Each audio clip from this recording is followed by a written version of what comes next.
gérez l'entreprise familiale Futéraire. Vous avez 35 salariés, mais en novembre 2021, vous avez rencontré un problème. Vous avez été victime d'une cyberattaque. Alors ça s'est passé un lundi matin, la cyberattaque a eu lieu le week-end et moi je m'en suis rendu compte le lundi matin en venant au travail à 7 h. Je veux accéder sur mon serveur et là je vois un écran noir. Et je me dis, ah mince, qu'est-ce qui s'est passé? Un bug informatique, comme c'est déjà arrivé. Le week-end, un orage, des choses comme ça peut arriver. Donc j'éteins mon serveur, je le relance et toujours rien. À ce moment-là, je décide d'appeler mon partenaire informatique. 20 minutes passent, je fais autre chose, pas inquiet, hein, pas du tout. Il arrive, on boit même un café avant qu'il regarde tout ça. Il s'installe, il regarde, il dit oui, il y a effectivement un problème. On va prendre la sauvegarde pour relancer la sauvegarde. Pareil, plus rien sur la sauvegarde. Écran noir. Encore une sauvegarde à la maison, au domicile, une double sauvegarde, au cas où il y a le feu dans les bureaux. Voilà. Et je lui donne, il l'installe, et là, je ne le vois pas lire. Et il me regarde, les yeux dans les yeux, il me dit « Alexandre, là, on a un problème sérieux. Là, c'est grave.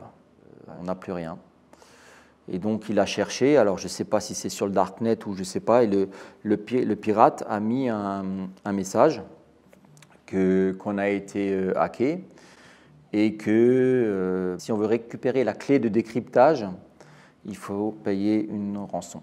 Parce que même les sauvegardes étaient cryptées? Même les sauvegardes étaient cryptées. C'est ce que ensuite la brigade de cybercriminalité m'a dit, c'est qu'ils ont été très forts parce qu'ils ont réussi à crypter non seulement la sauvegarde qui était dans les bureaux, mais aussi celle qui était chez moi à la maison. Je me suis dit, j'appelle la Fédération française du bâtiment, section Haut-Rhin, parce que c'est vrai qu'on les appelle toujours quand on a un problème.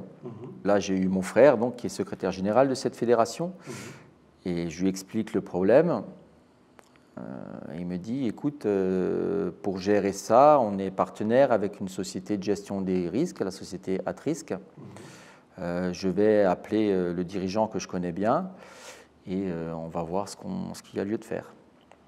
Donc là, j'étais à un moment, moi, avant c'était l'écran noir, mais là, dans ma tête, c'était aussi noir.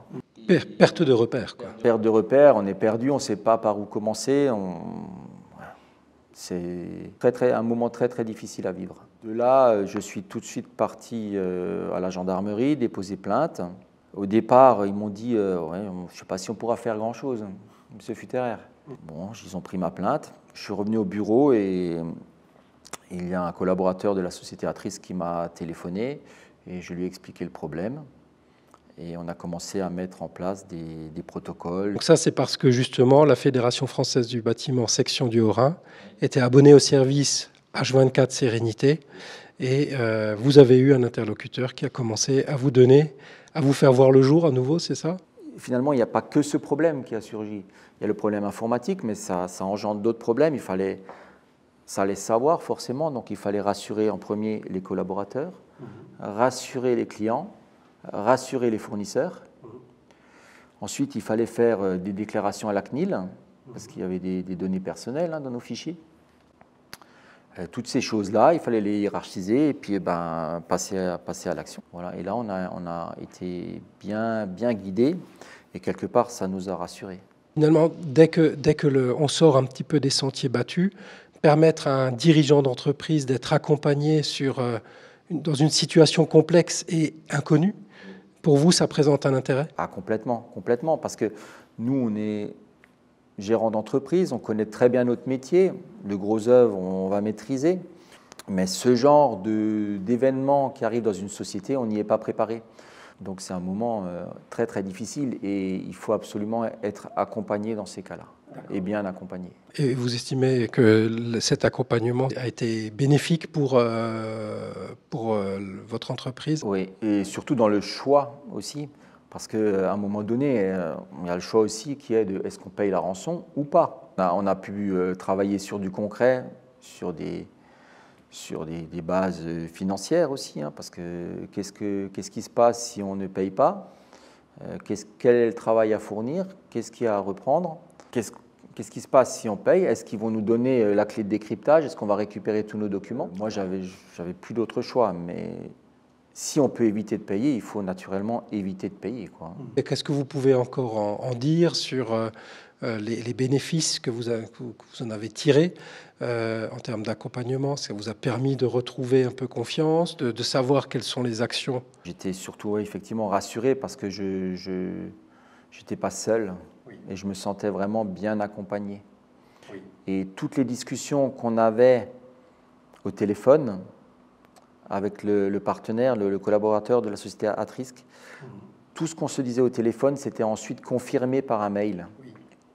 Donc c'était écrit. Oui. Donc on pouvait relire et puis ça nous donnait, c'est ça, garder le cap, exactement. C'est ça. Votre décision, votre action de chef d'entreprise, les décisions que vous avez prises en étant accompagné, guidé, c'est 15 jours, quoi, Oui, c'est ça. pour revenir à peu près à une la situation normale, dégradée, mais exploitable. Mais il y avait quand même un travail par la suite. Il fallait refaire une architecture informatique, repenser la protection, bien qu'on nous a clairement dit qu'on était pas mal protégés. Je pense que c'est important de préciser que les spécialistes ont indiqué que vous n'étiez pas mal protégé, qu'au contraire, vous aviez fait ce qu'il fallait faire, mais que malgré tout, une faille a été trouvée et qui a été exploitée.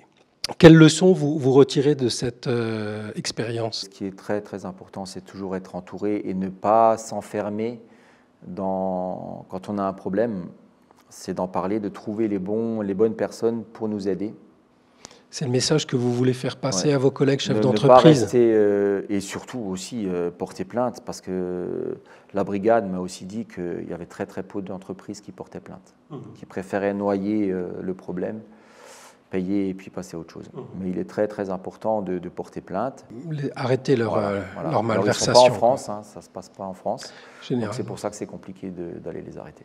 La leçon que vous en avez tirée, c'est d'auditer régulièrement votre système informatique. Mais le message que vous voulez faire passer à vos collègues chefs d'entreprise, c'est vraiment d'être accompagnés par des spécialistes de la gestion de crise. Nous vous remercions. Est-ce que vous voulez ajouter quelque chose? Merci pour tout ce qu'on a...